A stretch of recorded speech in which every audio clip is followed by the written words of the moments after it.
morning, everybody. This is gonna be a footing Friday because that's all I got today is footings. I'm gonna start it off. It's raining out here. Was not expecting this at all,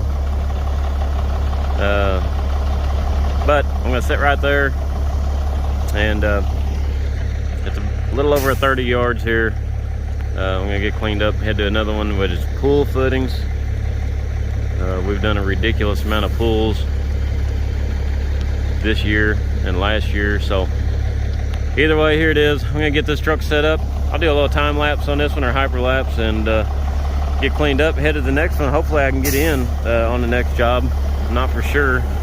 And then I got one more possibly going this afternoon, and we'll call this a footing Friday.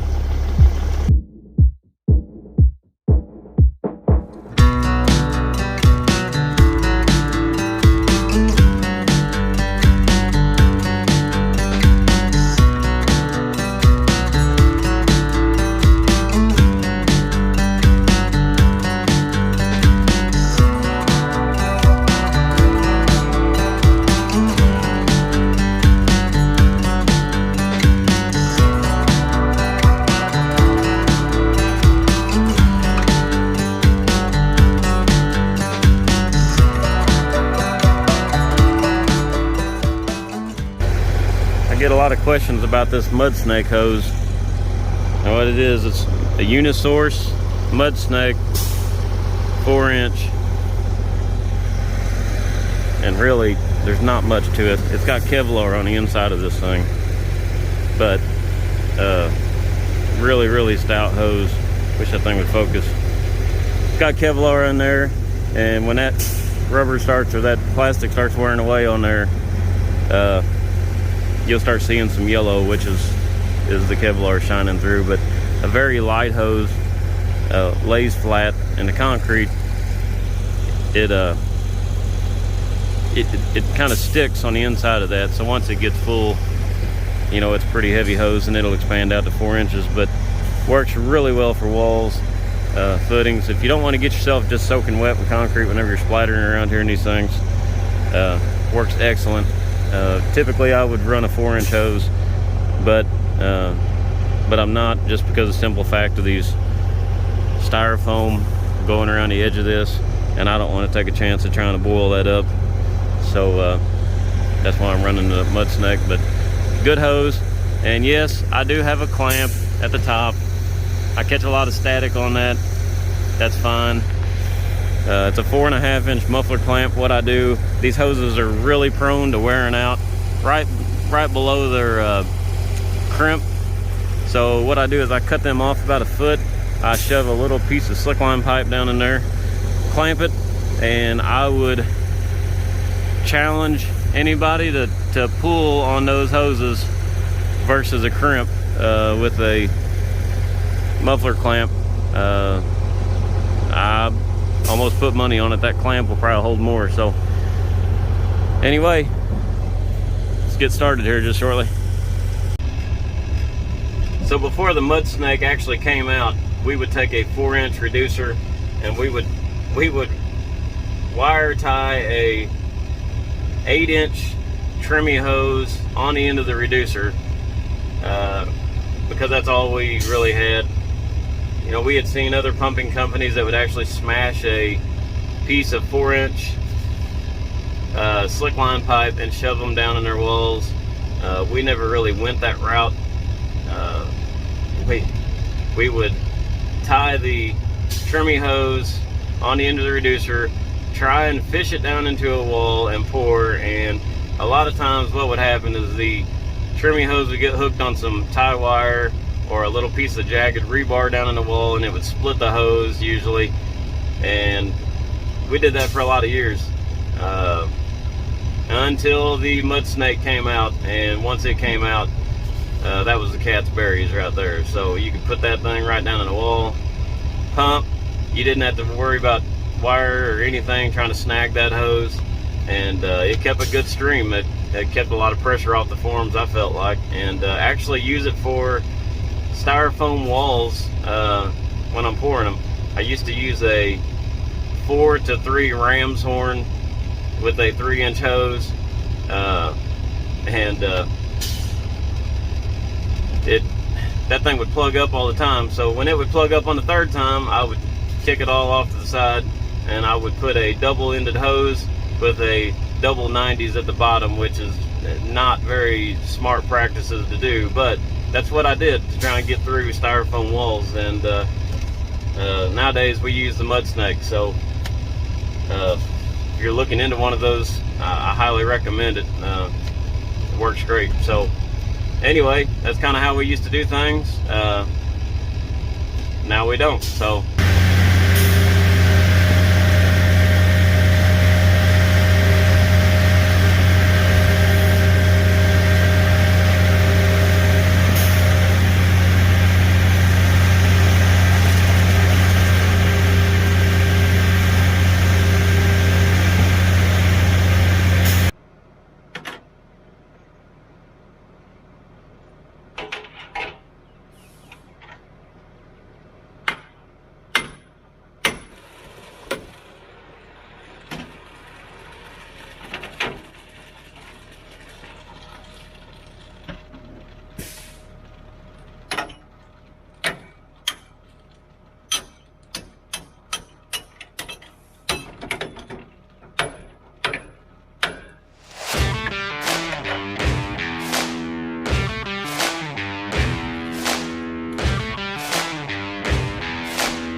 I got cleaned up on that first job, and second job is right there. Some steps coming down into a swimming pool. Swimming pools have been the hot item here in 2020 and 2021. So get this knocked out. I'm not gonna pour. It's probably about a truckload, maybe a little bit more, but I don't believe. Get this thing knocked out and try and head to the next job. Hopefully it'll go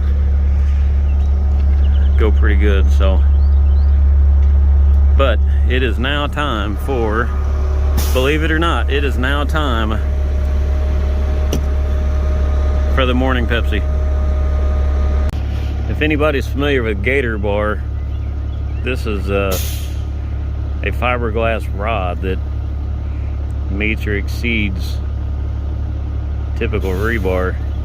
And right there's some elbows they got They did use gator bar in the bottom of this pour, and they do have some over here in the steps, and extremely stout and lightweight. You can pick up a whole bundle of this versus a bundle of steel, you know, which is ridiculous weight. So anyway, if you've never seen it, right there, gator bar.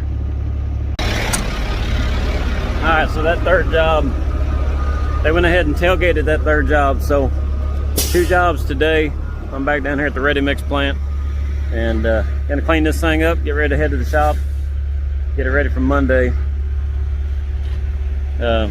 Looking like next week's gonna be a pretty busy week. So hey, thank you all for watching. Hit the subscribe button, share it with your friends, and hit the like button for sure. So thank you all for watching. I'll see you next week.